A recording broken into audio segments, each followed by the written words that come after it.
Sultan came to Blind Cat Rescue in July of last year, and he was part of a larger group of cats that we rescued from a shelter in Ohio that had been raided by animal control. And Sultan was in a group of leukemia positive cats, and their future was very precarious. So our director, Samantha, just couldn't leave those cats to suffer that way. And so within like 24 hours, they had gone to Ohio, gathered up these cats, and gotten them back to the rescue in North Carolina.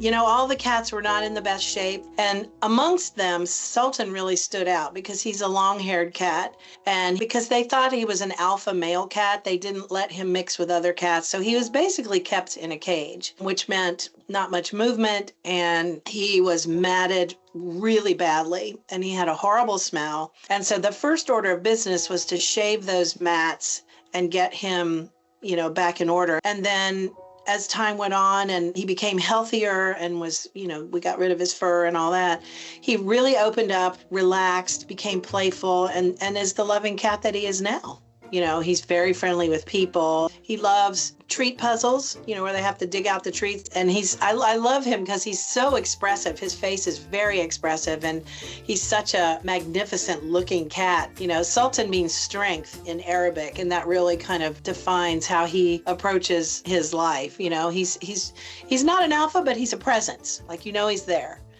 A lot of people feel like when they come and play with him, because his paws are so big and furry, it's like a teddy bear. One interesting story about Sultan, one of our staff members claims that whenever she's got a headache, if she goes and puts her head against his, her headache disappears. Maybe he's that much of a stress reducer, or I don't know. We are very happy that Sultan is going to be with us forever. It's his forever home. And, you know, with leukemia, there are always so many unknowns that can crop up. So like with all our other leukemia cats, we'll watch his health very carefully. We'll just be very vigilant and make sure that they all stay as healthy as possible for as long as they're with us.